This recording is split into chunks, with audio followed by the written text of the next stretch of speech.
Morning, everybody. How you doing? Good. Good to hear. Excuse me. Nice, safe, fun times we had by all. There's lots of rest this weekend. Did not sleep very well, so I might be a little sluggish today. Sorry for that. I would like to take a moment to just talk about, hello, save that for later.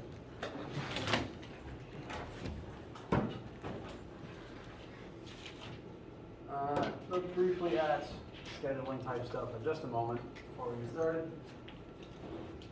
Welcome to November, and the first 3 weeks of November are full weeks, and expect to have lecture when we're supposed to and lab when we're supposed to. So if you report to normal in-person lab this week, come to your standard assigned time, unless there's some other circumstance that necessitates you come to a different one. In this case, please email me. Thanksgiving, with the week of the 22nd, we'll leave for lecture on Monday, but then that'll be it. We'll have full class the next week, and the week after that will be the start of exam season. Minor exam announcement, just while I'm thinking about it. For all of Physics 1500, I have 3 different exam slots because I have 3 different 1500 sections. And I know that those slots are on, one of them is on Thursday, one of them is on Friday. I don't remember which times of day yet. But just to go ahead and put this information out there, since I'm giving the same exam 3 different times, I don't care which day you attend. Like the numbers on the version you get will be different, but it's the same content. So if for some reason your assigned exam time doesn't suit you for any reason, you can hop into a different one. I just need to know about it and just want to put that out there. Exams are coming up pretty quick. We've got about a month and a week. During this month, we're going to be finishing up we're finishing chapter 6 today. I'd like us to get through 7 to 8, at least 7 and 8, probably 9. We're going to average about a chapter a week for the next 3 weeks. And a lot of you are probably wondering about the test. It is slow grading because this semester is the most students I've ever had. So it's a big pile, it's slow going. Just additionally, the way that I grade is I do everyone's question 1 and then everyone's question 2, just so that I can kind of keep each question internally consistent, rather than coming backwards and forwards between different questions. So I wouldn't expect to see them until probably Friday, but when I give them back, they are yours, you can keep them. I'll probably even post the answer key so that you can study from them. I would expect to see this Friday. Things are looking fine. It's just taking me a long time. Apologies for that. I would like us to get a second test in this semester, just so that if you had a bad test day, just because for whatever reason, I don't want that one thing to be your entire test slot on for your class average. I forgot how to talk for a second there. Sorry. I just in general like more assignments so that everything averages out. So I would like to get a second test in. We are kind of running out of semester though. The first 2 months kind of crept by before I even realized. So exactly how the second test will be administered might be different. Especially because I want to make sure that you would have it created and back to be able to study from it. So I expect that will be happening, and it will probably be happening during the last full week of class, but I will announce more information as we get closer to that point, because I'm still working on the exact how it will be administered in a way that I can get it back to you graded quickly, and so that it doesn't interfere with us studying during that week for the exam. So, sorry I don't have more information. I'm still experimenting with the best ways to do tests at this particular point in human history. So it's a little weird at the moment, and I appreciate your patience. I will make sure though that everyone gets a fair shot at all tests, and then we'll have plenty of time to review and talk about the exam before we have to take.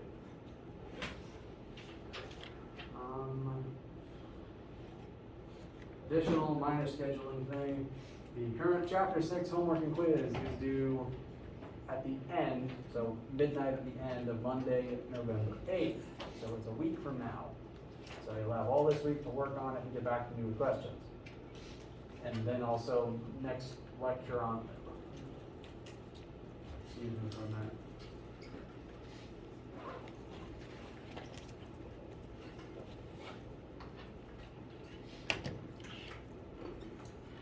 So you'll have all this week to work on it, ask me questions, and also lecture next Monday to ask me questions. Today, you're going to finish Chapter 6.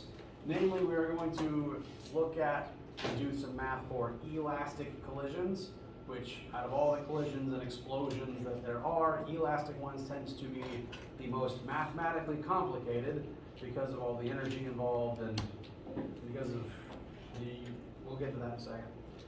But we'll conclude that today, which means after lecture today, you'll have everything you need to do everything on the homework. So I do recommend, please be working on it as the week goes. Don't get to Sunday, Monday night and realize that you haven't started it.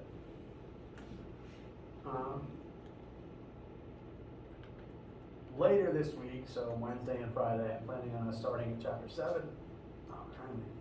Excuse me. I'm just falling apart. Starting Chapter 7 will be about rotation, and additionally, whatever day I finish creating the tests and give them back, I'll probably spend some time going over that day as well.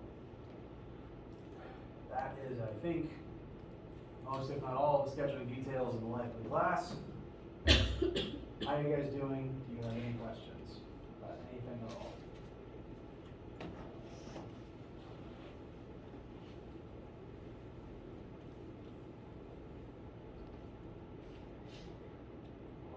Get plenty of sleep.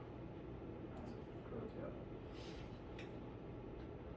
Also, if you care about sleep and you adopt a dog, don't get a dog.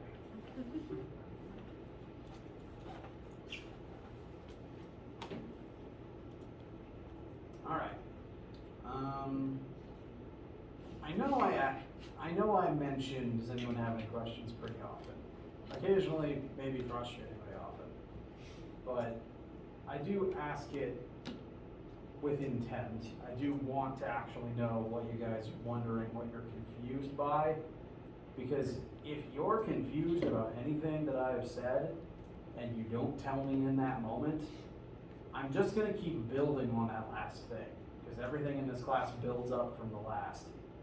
And so if you let that moment pass and you don't ask and you're still confused, you're just going to be building on top of that confusion. It's like building a house on a bad foundation.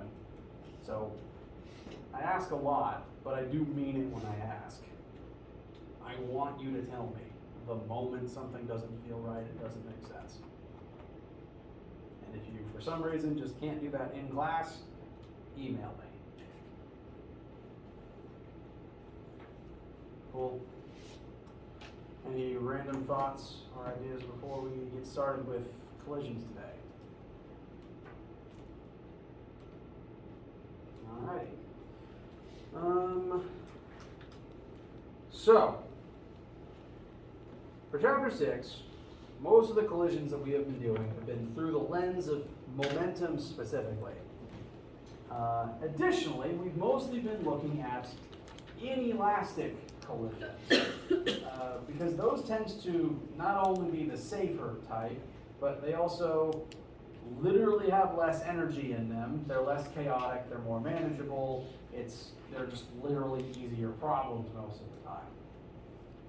Now, moving from inelastic to elastic is interesting for a couple of reasons.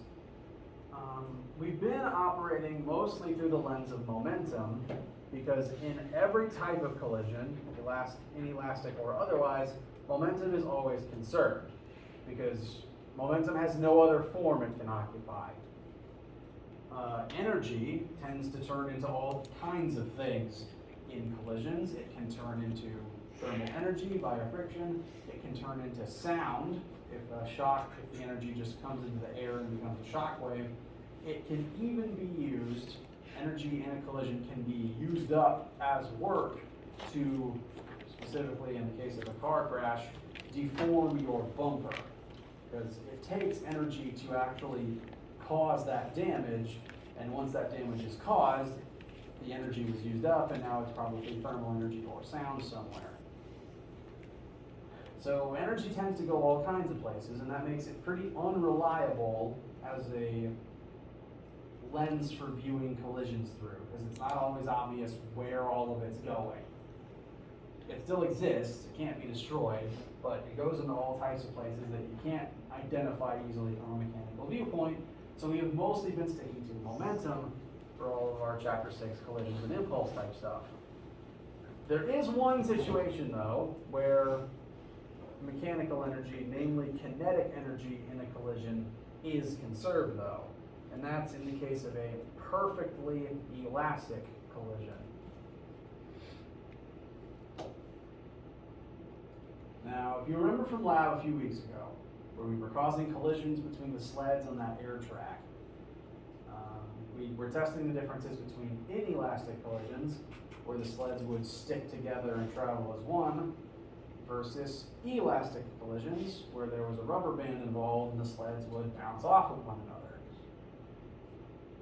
In all elastic collisions, there has to be some elastic object, like the rubber band, that can hold on to the energy during the collision and then release it again afterwards. And in a perfectly elastic collision, all of the kinetic energy is stored and all of it is perfectly released again afterwards.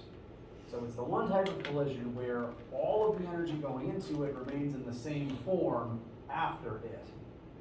And so for the specific case of elastic collisions, we actually have two different starting points. Very often students will ask me, well, how do I start this question? For the case of collisions and explosions and anything involving impulse,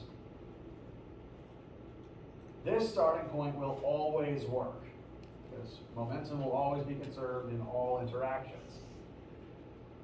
But in the specific case of a perfectly elastic collision, you also have a second option for how to start your question, and that's specifically through the lens of kinetic energy being the same before and after the collision. So for this type of situation, you can start with either of these. Now in real life, which I might call in nature, you don't really see a perfect 100% elastic collision ever, because in every single object interaction, some energy is going to get lost somewhere. Anytime two objects touch, you're going to lose something to friction, you're going to lose something to sound. It's inevitable. You can buy the most expensive, the best super turbo bouncy ball you can find, and if you drop it from a height, it will bounce, it will rise, but it will never come back to the same height. It'll come close if it's a really good one, but it will never rise all the way back up to your hand, because it lost some energy in that collision with the ground. And every time it bounces, it'll keep slowly getting lower as it keeps losing energy in that collision. Because in real life, we never get perfectly elastic. However, for the sake of simplicity and our sanity, whenever I tell you that a collision is elastic, we are going to assume it is perfectly elastic, and this starting point will apply. It's like it's too hard if we don't. I don't want that for you guys. So, if I tell you something is elastic, we have two perfectly valid starting points. As a reminder, both of these starting points will work for every single elastic collision. The momentum one will specifically work for any collision. These two will work for any elastic collision in this class.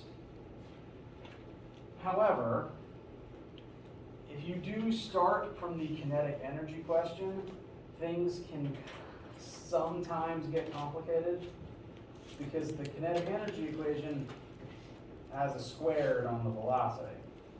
So occasionally, depending on what you're solving for, things can get kind of complicated because you might have to end up squaring a huge part of the question or taking the square root of a huge part of the question. So this starting point has the potential to get kind of messy. So some very smart people took this statement, analyzed it in a bunch of different situations, did a bunch of math, and figured out a specific way to simplify it for a specific situation. All of the collisions that we have done thus far, and frankly, I plan on keeping it this way, have been one-dimensional. They've all involved things either moving forwards or backwards in a straight line in a single axis. I want to keep it that way. I'm planning on keeping it that way. There do exist 2- and 3-dimensional collisions. Say, for example, you were playing pool and you were the one doing the split at the beginning of the game.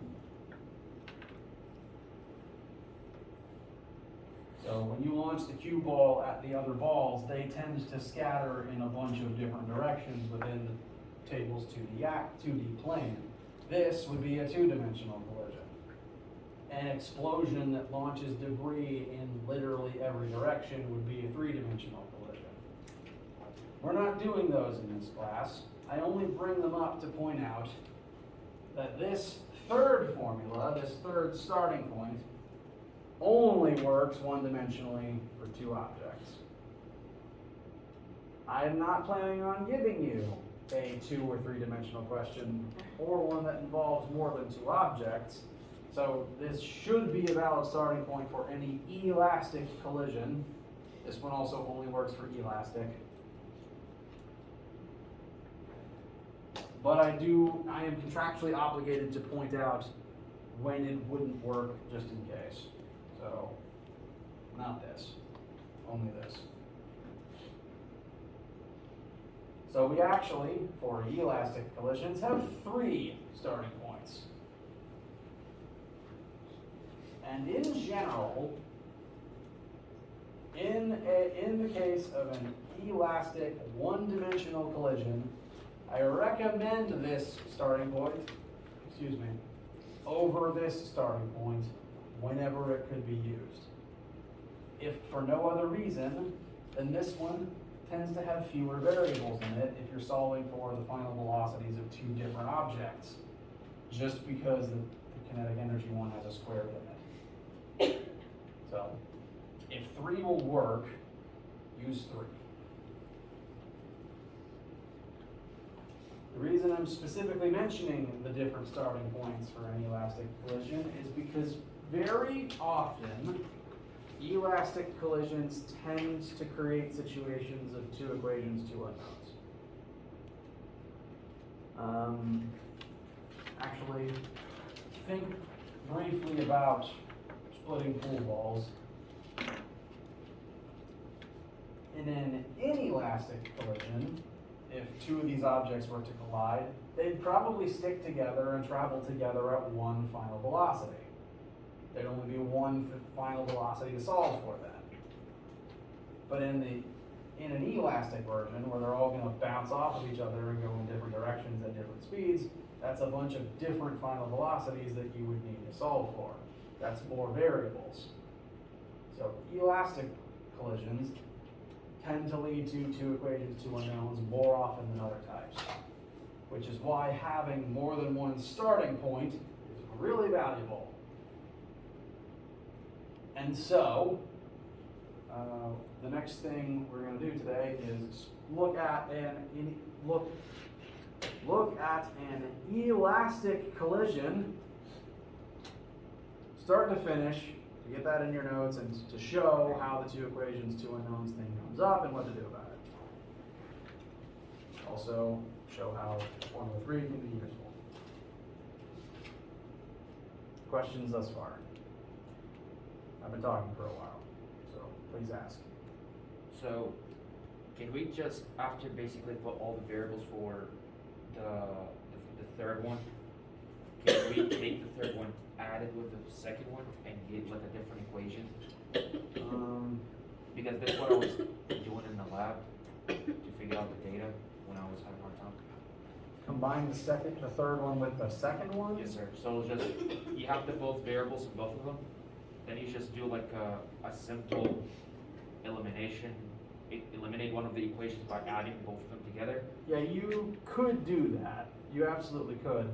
I tend to recommend trying to combine the first and third one, though. Okay. Just, again, specifically kinetic energy just has more going on in the formula because of the squared and because sometimes even the 1/2 can get kind of problematic. No, wait, not the 1/2, it's just the squared. Sorry. I'm probably being confusing now, I apologize. You can do that. I recommend sticking to 1 and 3 though, Yes, sir. when applicable. Did you say that inelastic collisions usually have like, just like simpler velocities, like they don't have as many different velocities in the end? Yes. As an example, we are going, the practice problem we're going to do in a minute will involve 2 cars colliding. And in real life, car crashes are designed to be inelastic. There's less energy involved. Things tend to be slower after inelastic collisions than they would after elastic collisions.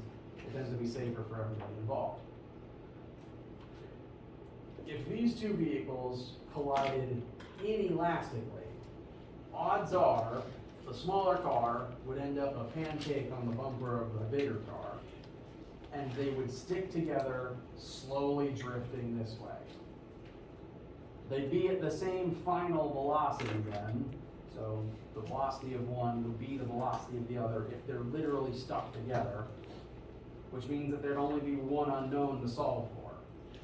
Because wherever the final velocity appeared, it would be the same final velocity for both objects, which simplifies things.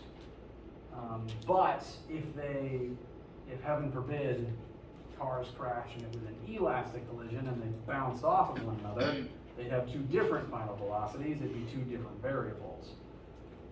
So you'd have to probably go through some more effort to find both of them. And that's exactly the situation we're going to look at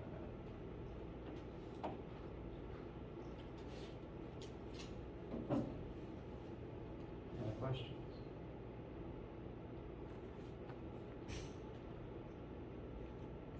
I'm going to recommend a quick break.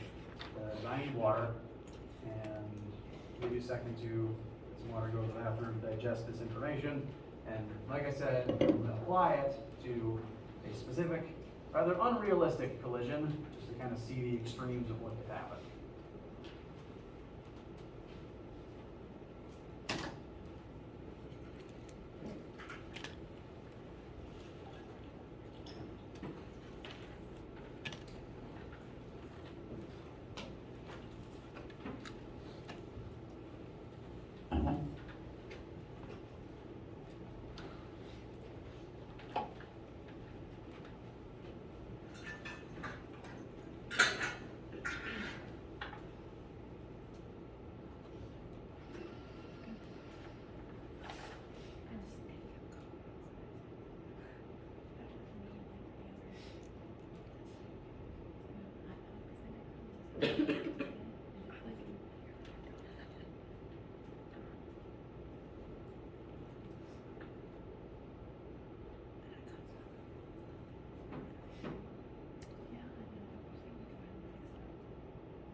Bless you. Any questions, concerns, etc. before we get started?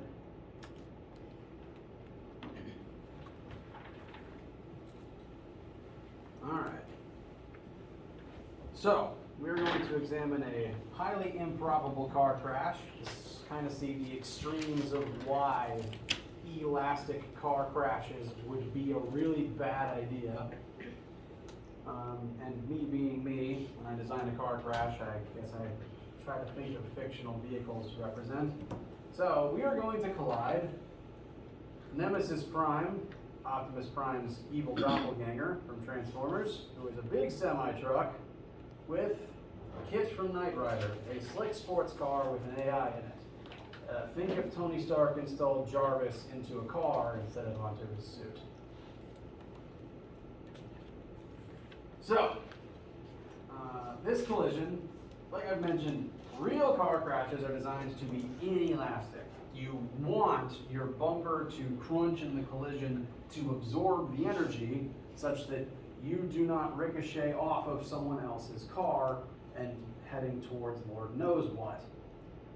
However, we're going to examine this as an elastic collision just to see what happens and to get practice for the math.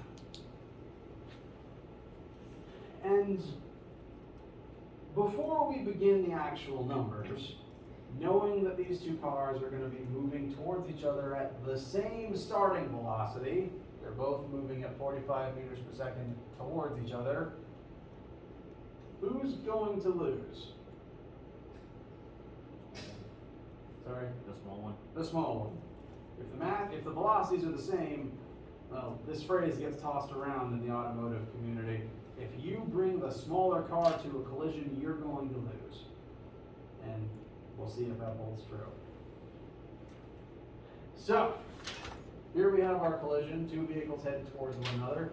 If you happened to draw the perspective reversed, that would be fine. I am setting object 1 as the sports car. So mass of 400 kilograms, moving forwards at 45 meters per second. We do not yet know its final velocity. Then the second vehicle, the big truck, has a mass of 2,000 kilograms, and it is also moving at 45 meters per second towards the sports car. Direction is important because velocity and momentum are vectors. And since they're moving towards one another, one of these numbers is going to need to be negative. And if you drew the picture in reverse and which one is negative is swapped, that would be fine, as long as you continue using that system and that frame of reference all the way through.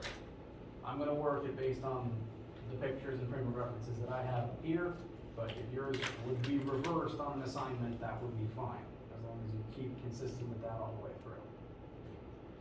So I'm going to make the truck's velocity as negative just to indicate a different direction, and we do not yet know the truck's final velocity either. We're going to try to find both. We want to figure out how fast both vehicles will be moving after the collision is done.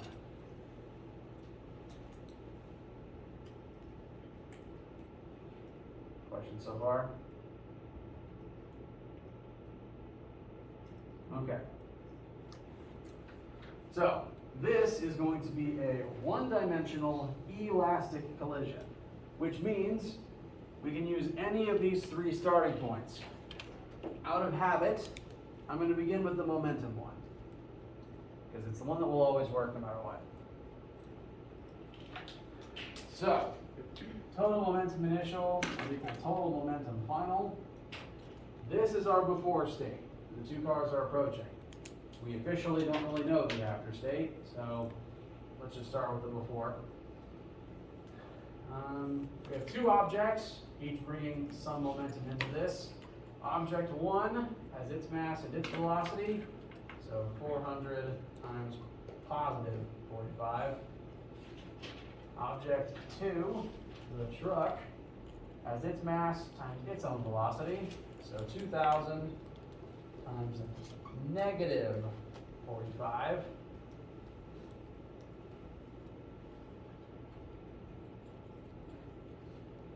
And the direction is important, so we are keeping that negative.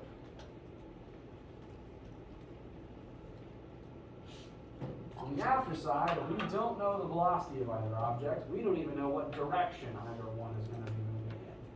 But we do still know their masses. So, we can do 400 times velocity at 1 final plus 200. Sorry, no, 2,000, pardon me, times velocity 2 final.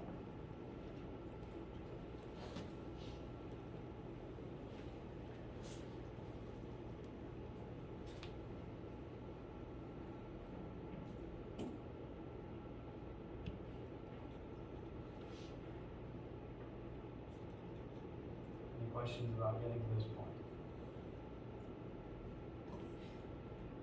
Okay. Now, we're already at one equation, two unknowns. We don't know either final velocity yet, so this one equation by itself cannot tell us either number. I am going to recommend we simplify this one just a little bit first before we try to find the second equation though, because there's a lot of zeros here. We can try to cut down on the number of zeros that we're going to have to keep dividing over and over again. The entire left side can compress into a single number, because we know everything on the left. Anyone worked out what that single number is yet? Very good. And the negative answer does mean that the system's total momentum is pointing this way. Further indication that the sports car is going to lose. On the right side, we can't really combine these in any way yet, so I'm going to leave that as is for right now. But in a second, we can try to simplify the whole equation by a little bit. Because every single non-variable up here has a common denominator.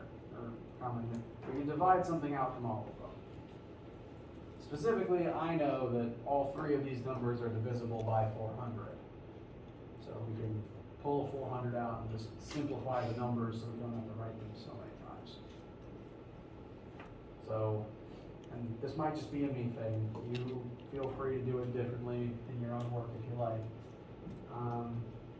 I am going to recommend dividing both sides in their entirety by 400, which should have the effect of giving us negative 180 equals V1F plus 5 times V2F. So, negative 72,000 divided by 400 is negative 180. 400 divided by 400 is V1F. 2,000 divided by 400 is just 5. This is legal if you do it to both sides, and technically, I will show this briefly. You divide literally the entire side by 400. Whatever you do to one side, you have to do to the other side in its entirety. And since both are divisible by 400, we can reduce it down to this. Any questions, issues at all about how we got here from here? Okay. So this is now as simplified as we can make it for right now. We can't really divide much else out. We still don't know these two variables, so we're going to need to create a second equation so we can get to two equations, two unknowns. And thankfully, since this is a one-dimensional elastic collision, we could consult either of our two other options, just up to preference. I am going to recommend we use the third one though, because 1D elastic collision between two objects is exactly what this one is made for, And I guarantee you, it tends to end up simpler than the kinetic energy one. So I'm gonna recommend we use this. So I'm gonna bring it over and we'll start plugging things in.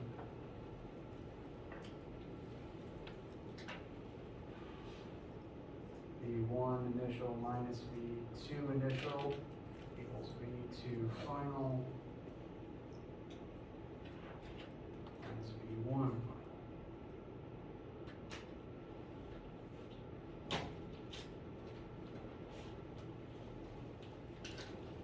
So this formula is just an energy-based comparison of the velocities of both objects before and after the collision. And it only works for a two-object collision, but that's the only type I plan on giving you.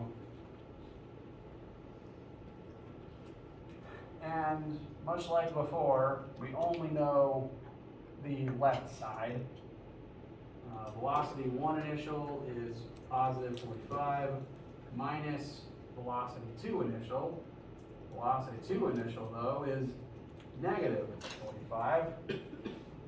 And then we don't know anything on the right. V2F or V1F. What does the left side simplify to? 90? Positive 90. Very good.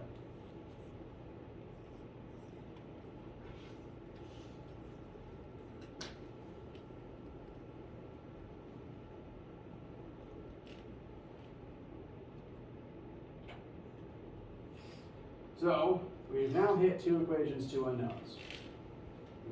We need to combine them somehow, solve one for one thing, plug it into the other one. That will eventually get us to our answers. At this point, it doesn't really matter which one you solve first and then plug into the other. It's just kind of a matter of preference. I'm going to do what I think is the simplest route. You're welcome to disagree. You're welcome to try a different tactic. What I think is the simplest thing to do, looking at the first formula that we have here, the momentum-based one, the V1F term isn't multiplied divided by anything. So if we were to plug something in for V1F, there'd be no modification, it would just go in and we could proceed from there. So I think then the simplest thing to do is solve this equation for V1F and plug what we get into the other one. So that's going to be what I worked out. To solve this for V1F, to make sure that V1F ends up positive, I'm going to suggest adding V1F to both sides and subtracting 90 from both sides, which should give us V1F equals V2F minus 90. Please let me know if you do not arrive at the same conclusion. Once we have that, we can take this right half and plug it in for V1F into our other equation. So negative 180 equals, instead of V1F, we will write V2F minus 90. That's what we have plugged in for V1F. So then we continue with the rest of the original formula, plus 5 times V2F. V2F is now the only remaining unknown, so we can just solve for V2F. Questions about how I got to this specific line?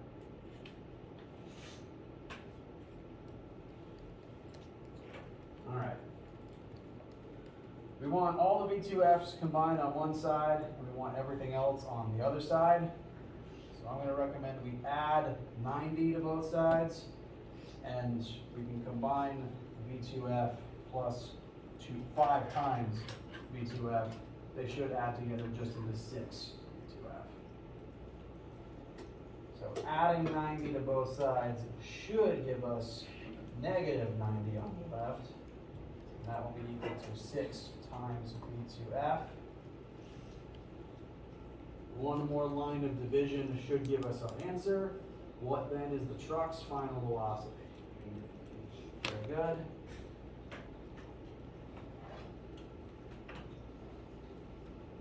So the truck is going to slow down pretty significantly. It's still moving in the same direction, but it's now cut to a third of its original speed.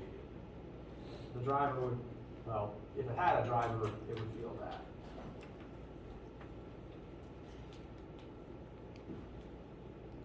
Now that we have this number, we can take it, plug it back into our other equation to find V1F. V1F equals V2F minus 90. We found negative 15 for V2F. So negative 15 minus 90 will give us what? Very good. The negative is important. The negative tells us specifically that the sports car is going to get flung backwards significantly faster than it was originally moving. Which would hurt a lot. The sports car's change in velocity, it was moving forward at 45, now it's moving backwards at 105. That makes the change in velocity 150 in that direction. That hurts a lot. And this is, again, exactly why real car crashes are not elastic. The truck comparatively will make out okay, but whoever's in this car is going to have the worst case of whiplash and then get launched this way at high speed towards Lord knows what. So, car crashes are inelastic to avoid exactly this situation. And elastic collisions tend to create two equations, two unknown situations, but we have three starting points, so getting there is just a matter of time and algebra. Any questions?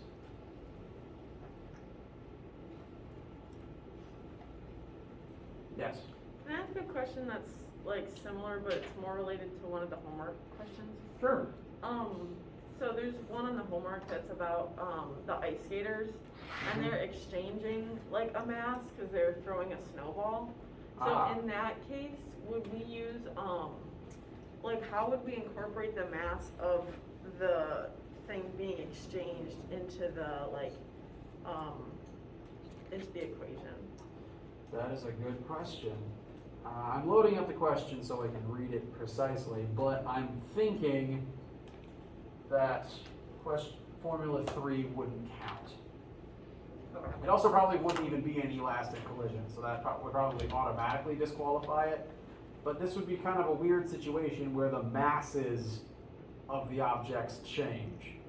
Because originally, person A would have the mass of the snowball, and afterwards person B would have the mass of the snowball. So this would probably be reflected in the masses changing slightly from beginning to end. I am loading up the question though to give you a more concrete answer.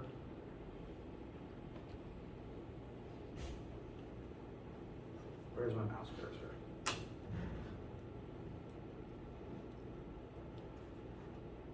There we go. All right. So person A throws a snowball, person B catches the snowball. Both people are on skates. The first person is initially moving forward with that speed. The second person is initially at rest. The velocities of the two people after the snowball is exchanged. Oh. I think this will technically be two small collisions. So you're probably going to need to consult this equation twice. This is going to be inelastic, thankfully, so no need to consult multiple perspectives. You'll simply be working this one twice, once for each person. So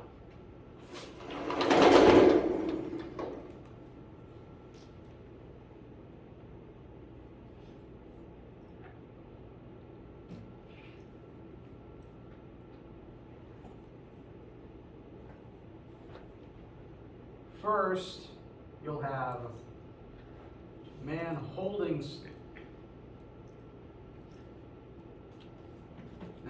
person A holding snowball moving at initial velocity equals person at final velocity and the separate snowball. Then the second case will be the person B and the snowball separately at their own initial momentums, and then afterwards would be them combined at their united final speed.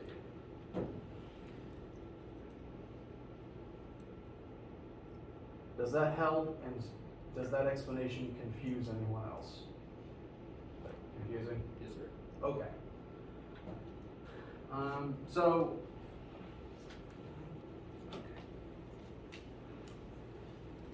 we technically have one explosion and one collision in this situation. The explosion is person A initially is united with the mass of the snowball moving forwards at this velocity. So initially,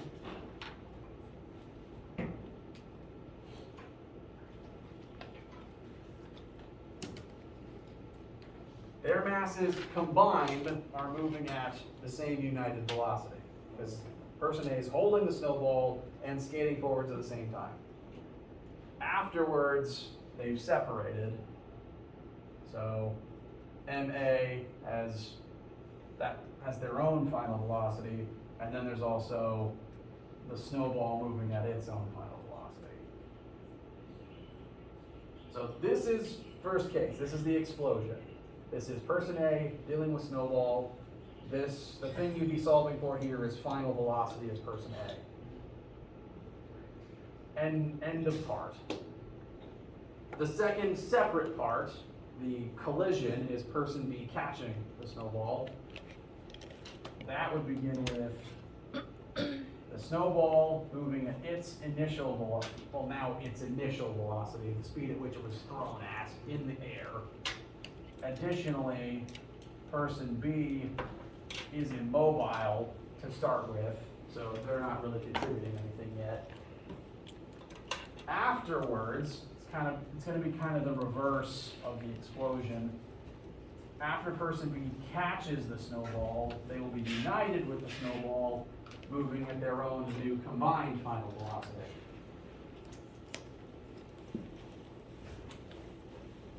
Does that help? All right. Very good question. That's the end of lecture, and I don't want to hold anybody. If you have other questions about anything at all, please let me know. And if you don't have lab today, I will see you around.